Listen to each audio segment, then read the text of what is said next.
삭발하던 날.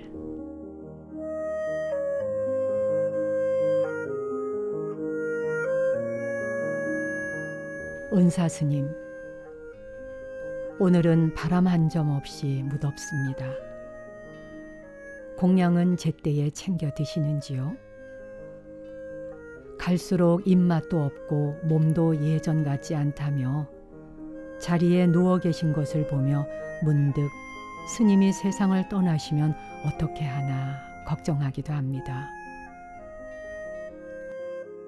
언제나 제 삶의 가장 중심에 계신 스님을 떠올리자니 스님은 정말 제게 사랑 그 자체였음을 알게 됩니다.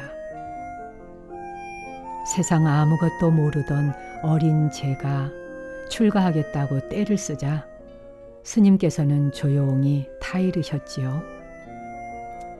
대학까지 마친 후에 네가 스스로 인생을 판단할 수 있을 때 출가해도 늦지 않으니 우선 학교 과정을 다 마치도록 하자.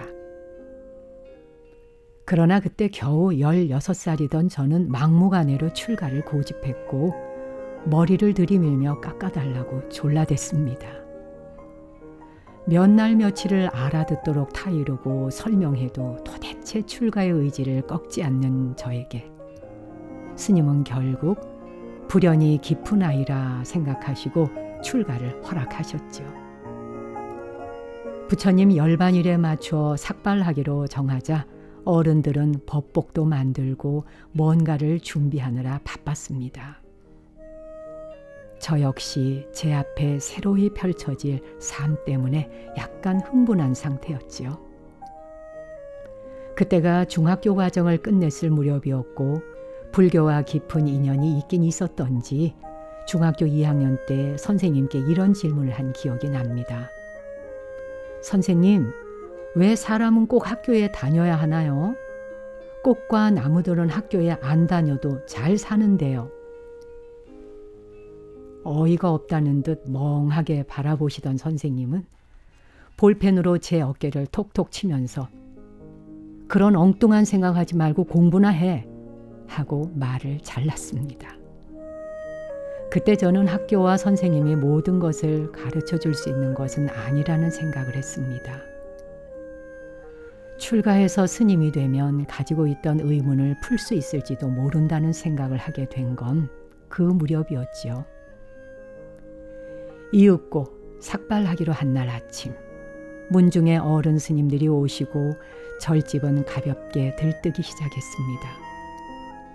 깨끗한 흰 종이를 깔아놓고 가위와 삭도가 놓여있는 상 앞에 함께 머리 깎을 사형과 둘이 나란히 앉자 스님은 시범이라도 보이듯 가위로 어깨까지 내려온 제 머리를 툭툭 잘라내셨습니다.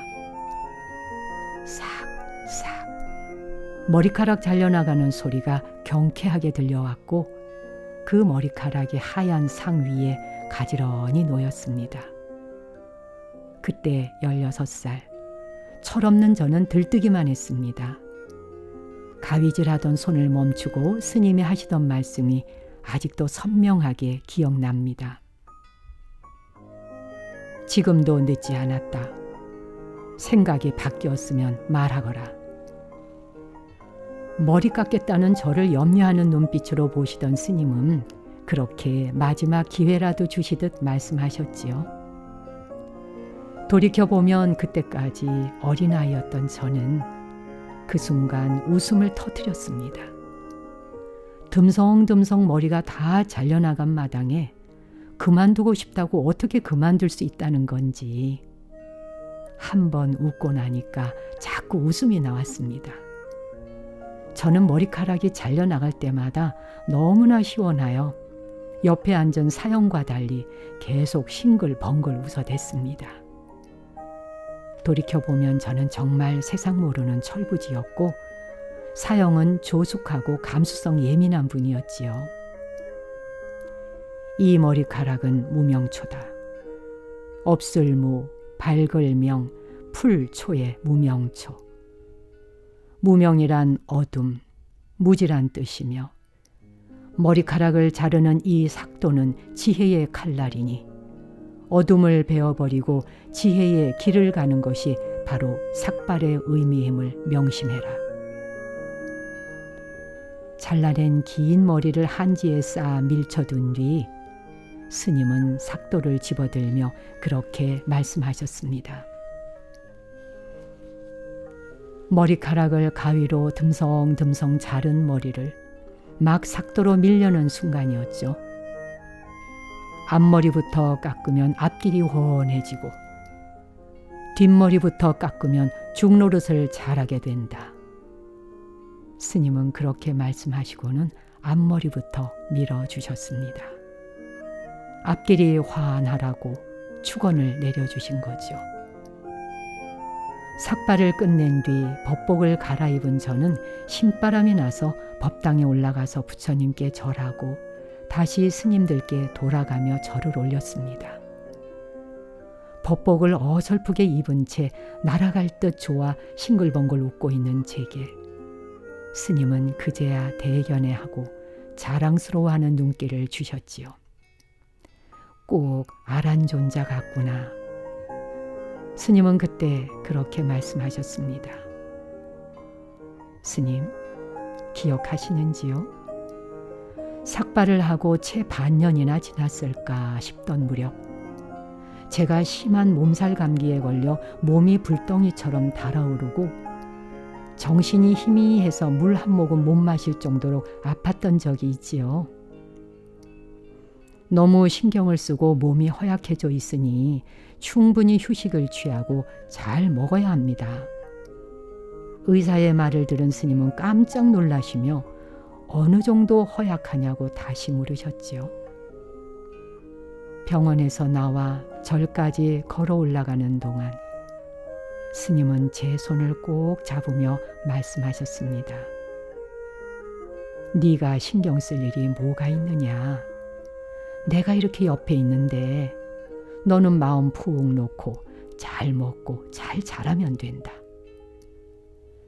그날 스님은 동네 가까이 사는 어느 보살님께 소 꼬리를 고아달라고 부탁하셨지요.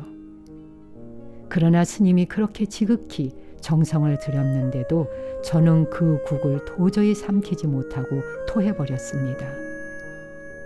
안타까워하시며 스님은 몇 번이나 맛으로 먹지 말고 몸 생각해서 꼭 참고 마시라고 권하셨지만 끝내 저는 그 국물을 마시지 못하고 말았지요. 그날 밤 끙끙 앓다가 잠이 든 저를 스님은 늦게까지 지키고 앉아 계셨습니다. 그때 제 손을 잡고 관세음보살, 관세음보살 하며 기도하시던 스님의 눈에 맺혀있던 눈물방울. 어린 나이에 머리를 깎은 제가 스님은 그토록 애처로우셨던 모양입니다. 눈을 뜬 제게 스님은 아가, 아프지 마라. 어서 일어나야지. 일어나면 맛있는 거 사줄게. 뭘 사줄까? 하고 물으셨지요. 철없던 제가 그때 했던 대답을 스님은 아마 기억하지 못하실 겁니다. 아픈 와중에도 저는 대뜸 바카스요 하고 대답했습니다.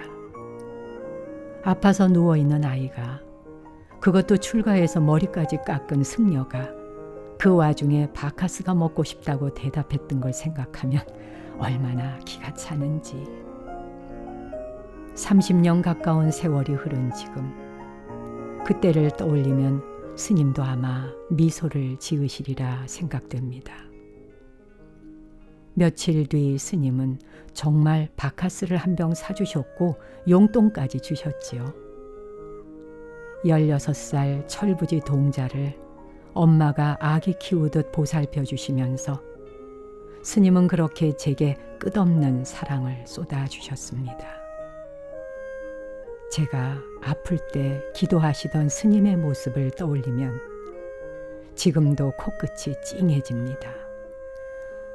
그런 사랑을 받은 제가 스님께 뭘 해드렸나 생각하면 가슴 한끝이 아릿해오기도 합니다. 자라는 동안 스님은 저희들에게 이런 말씀을 들려주셨지요.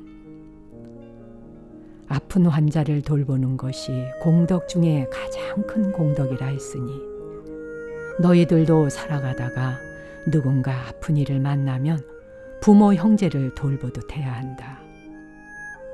어쩌면 스님의 그런 가르침이 저를 한동안 병원에 있게 했는지도 모릅니다. 6년 가까이 서울대학교 병원에서 환자들을 돌보던 시절, 제 가슴 속엔 언제나 스님의 말씀이 메아리치고 있었습니다.